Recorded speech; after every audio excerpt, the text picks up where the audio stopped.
गंगाधर एक भोला भाला सीधा साधा व ईमानदार किसान था। गंगाधर मुंशीराम सेठ के यहाँ पर काम किया करता था। सुबह होते ही हर रोज गंगाधर मुंशीराम के यहाँ पर काम के लिए निकल जाता था। वहीं पर मुंशीराम हर रोज गंगाधर को डांटता ही रहता था। इस बार भी गंगाधर तुम बहुत ही लेट आए हो। हर रोज का तुम्हारा बहाना हो गया है। ये नहीं वो नहीं ऐसा वैसा बस बहाना ही बनाते रहो। तुम्हारे ऊपर कितना कर्ज हो गया है और उसका ब्याज कितना है तुम्हें पता भी है। मुझे पता है सेठ जी, ये सब आप ही जोड़ते हो। मुझे तो आप पर पूरा विश्वास है कि जो आप जोड़ते हो वहाँ सही ही जोड़ते होगे। जो भी हो, मैं आपका कर्ज सब चुकता कर दूंगा। गंगाधर को यह बात बिल्कुल नहीं पता थी कि मुंशीलाल सेठ बहुत ही लालची था। वहाँ ब्याज पे ब्याज जोड़े जा रहा था और गंगाधर से काम करवाए जा रहा था। मुंशीराम सेठ मन ही मन सोचता है, अरे वाह, इस किसान को तो मैं आसानी से ठग रहा हूँ। मेरे यहाँ पर काम का काम भी हो रहा है, पैसा का पैसा भी आ रहा है और इसका ब्याज त्याज जोड़कर इससे पैसे भी लूट लूंगा। मुझे तो मजा ही है, इस उल्लू को पागल बनाने में बड़ा ही मजा है। मुंशीलाल बहुत ही लालची था और वहाँ गंगाधर को बहुत ही बड़ा बेवकूफ़ समझता था।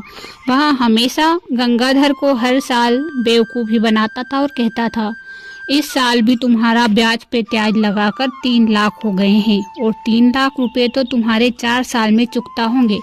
तब तक तो तुम्हारा ब्याज और भी बढ़ जाएगा। गंगाधर, तुम तो जिंदगी भर के लिए मेरे नौकर ही बनकर रहना, क्योंकि तुम्हारा ब्याज तो उतरने का नाम ही नहीं ले रहा। अरे सेठ जी, ऐसा कैसे हो सकता है? मैं आपके यहाँ पर 10 साल से काम कर रहा हूँ और मैंने 1 लाख ही तो रुपए उधार लिए थे, वो अभी तक चुकता ही नहीं हो रहे हैं। मुझे समझ ही नहीं आ रहा कि मेरे साथ ये क्या हो रहा है। अरे तुम्हें क्या लगता है कि मैं झूठ बोल रहा हूँ? मैं जो भी कह रहा हूँ सच कह रहा हूँ। मुझे कोई आदत नहीं है झूठ बोलने की। समझ आया या नहीं? हाँ सेठ जी, वो तो मुझे पता है, लेकिन अब मैं ना ज़्यादा काम नहीं कर सकता, क्योंकि है ना, मेरे हाथ पैर अब काम नहीं करते। तो सेठ जी, मैं यही चाहता हूँ कि आपका ब्याज जल्दी से जल्दी चुकता कर दूँ। अरे तो ब्याज चुकता करना है तो करो, मेरे पैसे लाकर दे दो और तुम्हारा ब्याज त्याज सब चुकता हो जाएगा और तुम काम से भी निकल जाना। फिर तुम्हारा जो मन करे वहाँ करना। गंगाधर बहुत ही गरीब था। उसकी पत्नी का नाम मोना था। मोना बेहद ही समझदार थी और वह हमेशा भगवान को पूजती थी। उसे यही लगता था कि उसका पति बहुत ही मेहनती और जल्दी उनका कर्जा माफ हो जाएगा। लेकिन जैसे ही उसका पति गंगाधर उसके पास आता है तो कहता है, तुम्हें पता है मोना, आज सेठ जी ने क्या कहा है कि जिंदगी भरी मैं उनका नौकर रहूंगा, क्योंकि मेरे ऊपर इतना ब्याज है कि वह चुकता होने का नाम ही नहीं ले रहा। पता नहीं सेठ जी ने कितना ब्याज त्याज जोड़ दिया, मैंने तो इतने दिनों से देखा ही नहीं। मुझे तो पूरा विश्वास था कि सेठ जी ऐसा नहीं कर सकते, वहाँ ज़्यादा ब्याज नहीं जोड़ेंगे, लेकिन पता नहीं वो इतना ब्याज जोड़ रहे हैं कि मेरा तो चुकता करना ही असंभव हो रहा है। अब मैं क्या करूँगा मोना? अरे जो भी करोगे भगवान ही करेगा। मुझे मेरे भोलेनाथ पर पूरा विश्वास है। आपको पता है, भोलेनाथ जो भी करते हैं अच्छे के लिए ही करते हैं।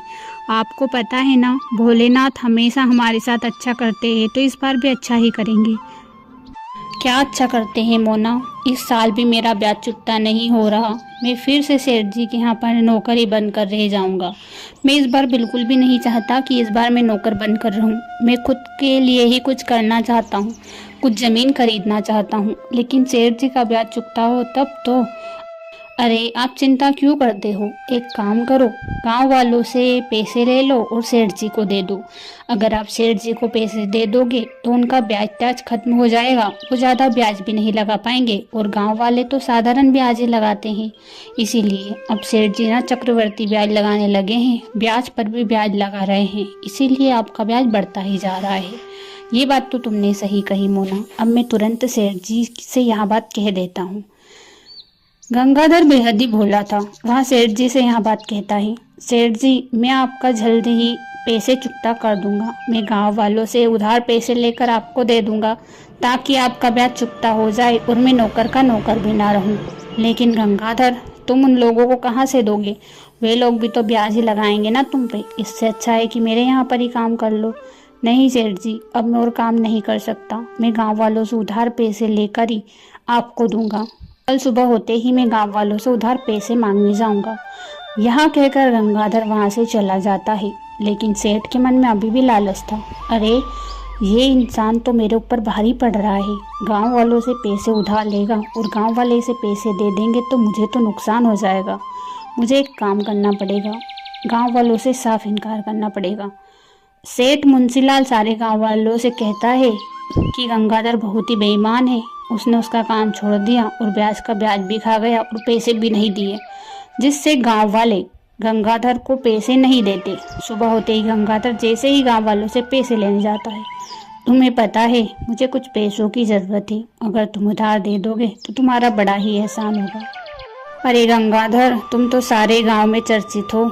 तुम बहुत ही लुटेरे किस्म के इंसान हो। सेठ जी का पैसा खाकर बैठे हो और उनका काम छोड़ना चाहते हो, इसीलिए हमसे पैसे ले रहे हो और किसी दिन हमारे पैसे भी खा जाओगे। क्या भरोसा है तुम्हारा? हम तो तुम्हें पैसे नहीं देंगे। गंगाधर जिस इंसान से भी पैसे लेने जाता है वहाँ उसे साफ इनकार कर देता है कि वहाँ उसे पैसे नहीं देगा।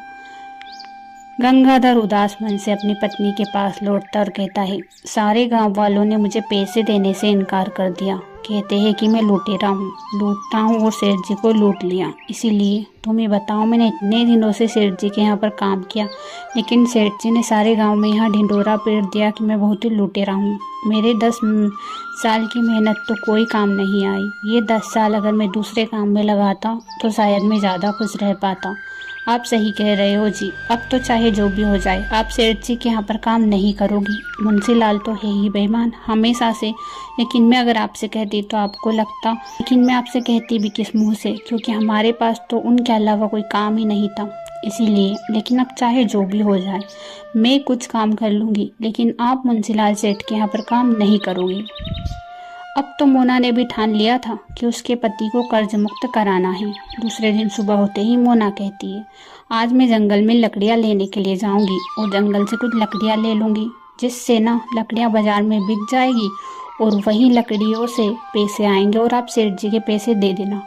मोना, कैसी बातें कर रही हो? लकड़ियाँ क्या 3-4 लाख में बिक जाएगी क्या? तुम फालतू में पसने के लिए जा रही हो।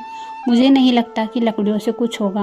मुझे अपने भोलेनाथ पर पूरा विश्वास है, वो हमारा साथ इस बार जरूर देंगे। कब साथ देंगे मोना? मुझे तो रास्ता ही नज़र नहीं आ रहा कि क्या होगा और क्या नहीं। आप चिंता मत करो, मैंने कहा ना कि इस बार भोलेनाथ साथ देंगे। यहाँ कहकर मोना जंगल के लिए रवाना हो जाती है। जंगल में जाते ही मोना को एक राजा दिखाई देता है। राजा को देखकर मोना हैरान थी, क्योंकि पहली बार किसी राजा को वहाँ सामने देख रही थी। वहाँ राजा के पास जाती और कहती है, महाराज, आप इस जंगल में आप किस राज्य के महाराज हो? अरे, तुम्हें नहीं पता, तुम्हारे गांव के पास एक नगर है, उसी का मैं राजा हूँ। सबका भला करता हूँ। जो भी मेरे पास कुछ भी भावनाओं से आया है ना, मैंने हमेशा उसकी भावनाओं को स्वीकारा है और हमेशा उसे खुशी दी है। तुम्हें पता है, पास के ही नगर में रहता हूँ और मैंने सोचा कि आज जंगल शिकार पर चलते हैं तो शिकार पर आ गया। अरे महाराज, मैंने पहली बार किसी राजा को मेरे सामने देखा है। सुना तो मैंने पहले कई राजाओं के बारे में था, लेकिन पहली बार आपको देख रही हूँ। हाँ, पहली बार ही तो देखोगी ना, क्योंकि मैं पहली बार इस जंगल में आया हूँ। इससे पहले कभी भी इस जंगल में नहीं आया। वैसे ये जंगल काफ़ी खूबसूरत है और मुझे लगता है कि तुम्हारा गांव भी काफ़ी ज़्यादा खूबसूरत है। तुम भी काफ़ी ज़्यादा खूबसूरत हो। हाँ महाराज, पास में ही हमारा गांव है, बेहद ही ज़्यादा खूबसूरत है। मैं तो जंगल में लकड़ियाँ लेने के लिए आई थी। अरे, लेकिन तुम्हें लकड़ियों की क्या ज़रूरत है? तुम्हारे गांव में लकड़ियाँ नहीं हैं क्या, जो इस जंगल में, वो भी खतरनाक जंगल में लकड़ियाँ लेने आई हो? नहीं महाराज, ये लकड़ियाँ मैं खुद के घर के लिए नहीं ले जा रही, बल्कि ये लकड़ियाँ मैं बेचने के लिए ले जा रही हूँ। ये लकड़ियाँ मैं बाजार में बेचूंगी तो मुझे मुनाफा होगा और इस मुनाफे से हम सेठ का कर्ज चुकता कर देंगे। अरे, किस सेठ का कर्ज चुकता करने की बात कर रही हो तुम? अरे, क्या बताऊं महाराज, मेरे पति कई सालों से एक मुंशीलाल सेठ के यहाँ पर काम करते हैं, लेकिन मुंशीलाल सेठ से उन्होंने एक बार कर्ज ले लिया। उस कर्ज के ऊपर इतना ब्याज चढ़ा दिया उस सेठ ने कि अभी तक चुकता ही नहीं हो पा रहा। इस साल मेरे पति ने सोचा कि ब्याज चुकता हो जाएगा, कर्ज चुकता हो जाएगा तो वहाँ नौकर का काम छोड़ देंगे, लेकिन सेठ ने तो इतना ब्याज बढ़ा दिया कि वहाँ ब्याज सुनकर हम हैरान ही हो गए। लेकिन कैसे भी करके हमें उनका काम छोड़ना था, इसीलिए हमने सोचा कि कुछ ऐसा करते हैं जिससे हमें कुछ मुनाफा हो। मेरे पति ने तो इस काम को करने के लिए मना किया था, लेकिन मैंने हिम्मत नहीं हारी, क्योंकि मुझे अपने भगवान पर पूरा विश्वास है कि हमेशा मेरा साथ देते हैं। अरे तुम्हारे भगवान पर तुम्हें इतना विश्वास है तो उन्होंने तुम्हारे साथ कब अच्छा किया? तुम्हारा पति 10 साल से काम कर रहा है और फिर भी भगवान ने तुम्हारी मदद नहीं की। वो सेठ ब्याज पे ब्याज लगा रहा है, लेकिन फिर भी भगवान ने तुम्हारी मदद नहीं की। अरे तो क्या इसमें भगवान भागीदारी थोड़ी ही है? भगवान ने थोड़ी ही कहा था सेठ से कि तुम ब्याज लगाओ, वो तो सेठ के कर्म है, सेठ की कर्म सेठ भोगेगा। लेकिन मुझे पता है कि मेरे भगवान हमारे साथ ही है, इसीलिए तो इतने सालों से मेरे पति काम करते आए हैं और उनकी आंखें आज खुल गई। अगर भगवान नहीं होते तो शायद वो उसी यहाँ पर काम करते रहते। तुम्हें भगवान पर इतना विश्वास क्यों है? आखिर तुम इतना विश्वास करती हो जबकि तुम्हारे साथ तो इतना गलत होता है। मुझे भगवान पर पूरा विश्वास है, क्योंकि भगवान हमेशा हमारे साथ ही होते हैं। राजा ने कुछ लकड़ियाँ इकट्ठी की है, एक काम करना, ये लकड़ियाँ तुम्हारे घर ले जाना और कल मैं तुम्हारे घर पर आऊँगा। तुम्हें पता है ये लकड़ियाँ घर पर ही ले जाना, बाजार में बेचने के लिए मत ले जाना। अगर बाजार में बेचने के लिए ले गई तो तुम्हें काफ़ी ज़्यादा नुकसान होगा। लेकिन महाराज, इन लकड़ियों को घर में ले जाने से क्या फ़ायदा है? मेरे घर पर तो काफ़ी लकड़ियाँ हैं और अगर मैं बाज़ार में ले गई और बेच कर आई तो मेरा क्या नुकसान होगा? मेरी बात सुन लो जो कह रहा हूँ, अपने घर पर ये लकड़ियाँ ले जाना, फिर देख लेना क्या होता है। मोना कुछ समझ नहीं पाती है, लेकिन महाराज के कहने पर वहाँ लकड़ियाँ घर ले जाती है। मोना अपने पति से कहती है, आज एक महाराज से मिली मैं। महाराज बहुत ही तेजस्वी लग रहा था। मैंने पहली बार किसी महाराज को इस तरह से देखा।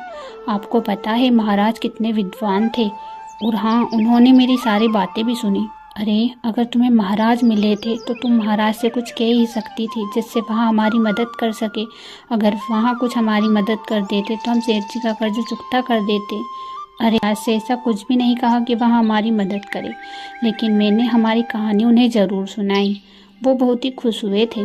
अरे वाह, ये तो अच्छी बात है, लेकिन उनसे कुछ बातें कह देती तो वो हमारी मदद भी कर देते। नहीं नहीं, हमें मदद की ज़रूरत नहीं है, हम खुद का कर्ज खुद ही चुकता करेंगे। लेकिन मुझे एक बात समझ नहीं आई। महाराज ने मुझसे कहा कि ये जो लकड़ियाँ हैं जो उन्होंने इकट्ठा की थी, उनको कहा कि तुम अपने घर पर ले जाना। अगर तुम घर पर नहीं ले गई तो इसमें तुम्हारा काफ़ी ज़्यादा नुकसान होगा। अब मुझे यह बात समझ नहीं आई कि आखिर महाराज ने ऐसा क्यों कहा कि यह लकड़ियाँ घर पर ही ले जाना। बाजार में बेच आती तो मुझे फ़ायदा होता ना। अरे क्या बात कर रही हो? कहाँ है वो लकड़ियाँ जो महाराज ने तुम्हें दी थी? अरे वो लकड़ियाँ तो मैंने अपने रसोई घर में रख दी है, रसोई घर में जलाने के लिए, क्योंकि महाराज ने कहा था कि उन्हें घर पर ही ले जाना, इसीलिए। लेकिन मुझे इस बात का जवाब नहीं मिल पाया। तुमने उन लकड़ियों को देखा कि उन लकड़ियों के अंदर कुछ है तो नहीं? अरे लकड़ियों के अंदर क्या होगा? लकड़ियों का तो गट्ठा था, मैंने खुद ने देखा, सारी लकड़ियाँ ही थी। नहीं नहीं, मुझे कुछ अलग लग रहा है। एक काम करते हैं, हम देखते हैं कि आखिर उन लकड़ियों में ऐसा क्या है कि महाराज ने तुम्हें वहाँ घर ले जाने के लिए कहा। उसमें कुछ तो राज छुपा है, तभी तो उन्होंने घर ले जाने को कहा। अगर ऐसा कुछ नहीं होता तो वो तो बाजार में बेचने को ही कहते। चलो हम लकड़ियाँ देखते हैं। दोनों पति पत्नी जाकर लकड़ियाँ देखते हैं तो देखते हैं कि वहाँ लकड़ियाँ सोने की हो चुकी थी। यहाँ देखकर मोना हैरान थी। ए जी, आपने तो बिल्कुल सही कहा, यहाँ लकड़ियाँ तो सोने की है, लेकिन यहाँ सोने की लकड़ी कैसे हो सकती है? यहाँ तो मैंने खुद अपने आंखों से देखा था कि लकड़ियों का गट्ठा था, और यहाँ सोने की कैसे हो गई? यहाँ सब राजा का ही चमत्कार हो सकता है। वहाँ राजा कौन है मुझे तो नहीं पता, लेकिन कोई चमत्कारी राजा है। एक काम करते हैं, जहाँ वहाँ राजा तुम्हें मिले उस नगर में हम चलते हैं ना। उन्होंने तुम्हें पता तो दिया ही होगा। हाँ, उन्होंने मुझसे कहा था कि मैं पास के ही नगर में रहता हूँ और लोगों की मदद करता हूँ। दोनों पति पत्नी दूसरे दिन जंगल जाते हैं और एक बुजुर्ग आदमी से पूछते हैं, चाचा जी, आप चाचा जी, पास में ही कोई नगर है क्या जहाँ पर कोई महाराज निवास करते हैं? वो इस जंगल में आते भी रहते हैं। अरे बेटा, कैसी बातें कर रही हो? यहाँ पर दूर दूर तक कोई भी नगर नहीं है। और महाराज की क्या बात कर रहे हो? हमारे इस एरिया में तो कोई महाराज नहीं रहते। तुम्हें कब दिख गए महाराज जो महाराज की बात कर रहे हो? अरे चाचा जी, मैंने कल ही महाराज को देखा। महाराज मुझे मिले और इसी जंगल में थे। महाराज बहुत ही तेजस्वी दिखाई दे रहे थे और मुझे समझ ही नहीं आ रहा। उन्होंने तो कहा था कि पास में ही मेरा नगर है जहाँ पर मैं लोगों की मदद करता हूँ और काफ़ी ज़्यादा लोग मेरे पास आते भी हैं।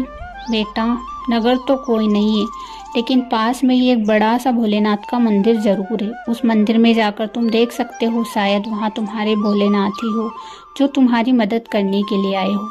वहाँ मोना बहुत ही खुश हो जाती है और वहाँ फिर भोलेनाथ के मंदिर में जाती है और उन्हें धन्यवाद देती है। किस तरह भोलेनाथ ने उनकी मदद की। भोलेनाथ सबकी मदद करे। थोड़े ही दिनों में दोनों पति पत्नी सेठ का कर्जा चुकता कर देते हैं और फिर खुद की ज़मीन खरीदकर उसी पर मेहनत करने लगते हैं। नगर के राजा वीर सिंह अपनी रानी मेनावती के साथ रहा करते थे। एक दिन की बात है जब राजा वीर सिंह शिकार पर जाने लगते हैं कि अचानक उन्हें उनकी पत्नी रोक लेती है। स्वामी, आप कहाँ जा रहे हो? मुझे अंदर डर लग रहा है। आप आज शिकार पर ना जाए तो अच्छा रहेगा। क्या बात कर रही हो रानी आप? मुझे शिकार पर जाना होगा। कई दिन हो गए हैं, मेरा मन शिकार पर जाने को कह रहा है, तो आप मुझे क्यों रोक रही हो? मुझे अंदर से डर लग रहा है राजन। आप अगर शिकार पर जाओगी तो कोई अनहोनी होगी। ये कैसी बातें लेकर बैठ गई हो? मैं इन बातों पर विश्वास नहीं रखता। आपको इन बातों पर विश्वास नहीं है राजन, लेकिन मुझे इन बातों पर विश्वास है। लेकिन ठीक है, मैं आपके लिए भगवान से प्रार्थना करूंगी। आपका मन है तो आप शिकार पर चले जाइए। रानी, आपको मुझे रोकने की कोई आवश्यकता नहीं है। अगर आप मना करोगी तो भी मैं शिकार पर जाऊंगा। राजा अपनी रानी की एक नहीं सुनता और शिकार के लिए निकल पड़ता है। वहाँ शिकार करते करते अचानक से देखता है कि उसे एक स्त्री नजर आती है। स्त्री बेहद साधारण थी लेकिन खूबसूरत भी थी। राजा उसे देखकर अचंभित हो जाता है। वहाँ उस स्त्री के पास जाता और कहता है, आप कौन हो और इस जंगल में अकेले क्या कर रही हो?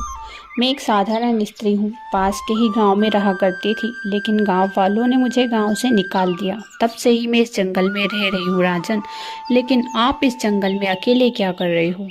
मैं अकेला हूँ क्योंकि मुझे शिकार पर आना था और शिकार पर मैं अकेला ही आता हूँ। मैं वीर हूँ और मेरा नाम राजा वीर सिंह है, तो मैं किसी से नहीं डरता, इसीलिए शिकार पर अकेले आता हूँ। मुझे खुद की चिंता नहीं है। वो तो साफ दिखाई दे रहा है राजन कि आपको खुद की कोई चिंता नहीं है, लेकिन मुझे लगता है कि आपको किसी को साथ में लाना था, क्योंकि हो सकता है आज का दिन आपके लिए अच्छा ना हो।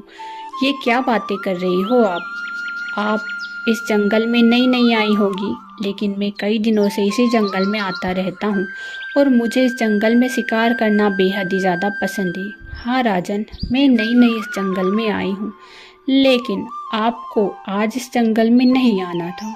लेकिन आप ऐसी बातें क्यों कर रही हो कि मुझे इस जंगल में नहीं आना था?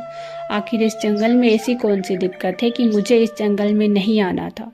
ऐसी कोई सी दिक्कत नहीं है राजन, बस ऐसे ही कह रही हूँ कि आपको इस जंगल में आज नहीं आना था।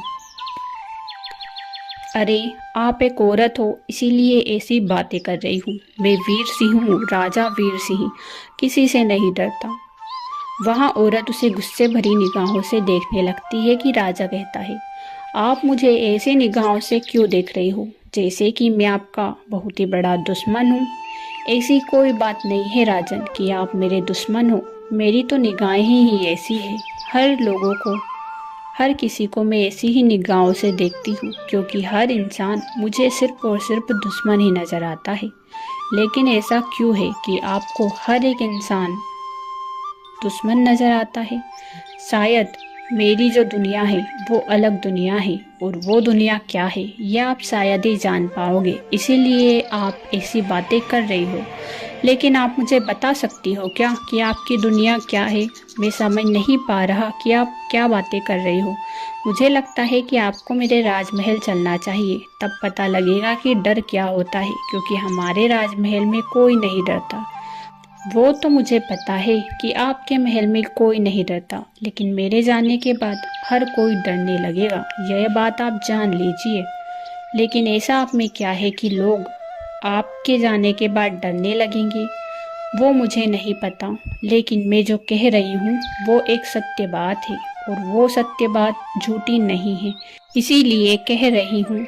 राजा बोल बोलकर थक जाता है, इसीलिए वह कहता है, मुझे बहुत ही जोरों की प्यास लगी है। मुझे लगता है कि मुझे पहले पानी पीकर आना चाहिए, फिर मैं आपसे वार्तालाप करूंगा। लेकिन हाँ, मैं आपको अपने महल जरूर ले चलूंगा और आपकी दुनिया को जानने की कोशिश करूंगा, लेकिन मुझे थोड़ा समय दीजिए, मैं अभी पानी पीकर आता हूँ। हाँ राजन, हाँ राजन, पेट भरकर पानी पी लीजिए, हो सकता है कि यहाँ पानी आपके लिए आखिरी पानी हो। ये कैसी बातें कर रही हो आप? मुझे कुछ समझ नहीं आ रहा। अच्छा ठीक है, मैं आगे की बात बाद में जरूर जानूंगा, इससे पहले मैं पानी पी कर आता हूँ। वह औरत वहीं पर खड़ी रहती है और राजा पानी पीने के लिए तालाब की ओर बढ़ता है। जैसे ही वह तालाब की तरफ जाता है तो उसे एक बुजुर्ग औरत दिखाई देती है, जो कहती है, राजन, आप इस जंगल में आज क्या कर रहे हो? आपको नहीं पता कि यह जंगल आपके लिए खतरे से खाली नहीं हो सकता? आपको यहाँ पर आज नहीं आना चाहिए था।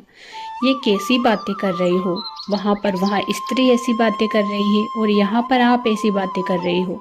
मुझे कुछ समझ नहीं आ रहा कि इस जंगल में आज ऐसा क्या है कि लोग ऐसी वैसी बातें कर रहे हैं।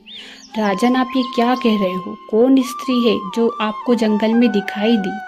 मुझे एक स्त्री जंगल में दिखाई दी। मैंने उससे काफी देर तक वार्तालाप की, लेकिन वहाँ कुछ अजीब ही बातें कर रही थी, जैसे कोई अलग दुनिया की हो। वो खुद भी कह रही थी कि मैं अलग दुनिया की हूँ। मुझे तो कुछ समझ नहीं आ रहा था, लेकिन मुझे प्यास लगी, इसलिए मैं पानी पीने के लिए तालाब की तरफ आ गया। वहाँ औरत कहने लगती है कि जी भर के पानी पी लो, हो सकता है कि यह पानी पीना आपके लिए आखिरी हो। मुझे कुछ समझ नहीं आ रहा कि वहाँ औरत ऐसी बातें क्यों कर रही है। राजन, आपको नहीं पता,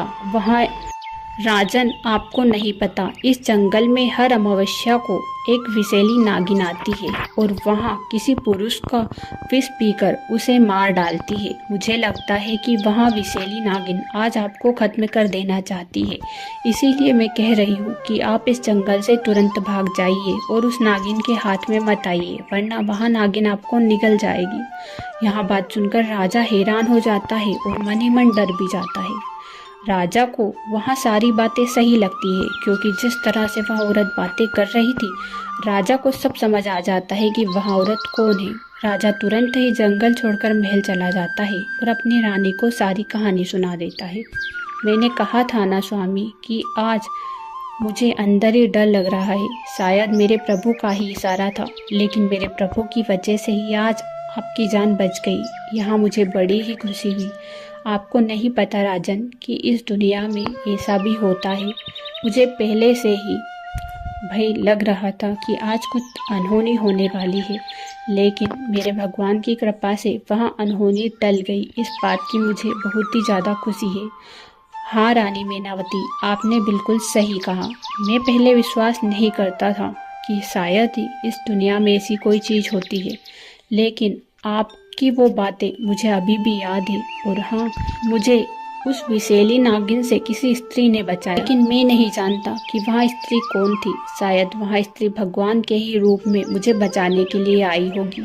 हाँ स्वामी, आप बिल्कुल सही कह रहे हो। आपके जाने के बाद मैंने शिव पार्वती की आराधना की थी और मुझे जो भय लग रहा था उसी के लिए प्रार्थना की थी कि आज कुछ अनहोनी ना हो, इसीलिए शायद भगवान ने ही आपको बचाया है।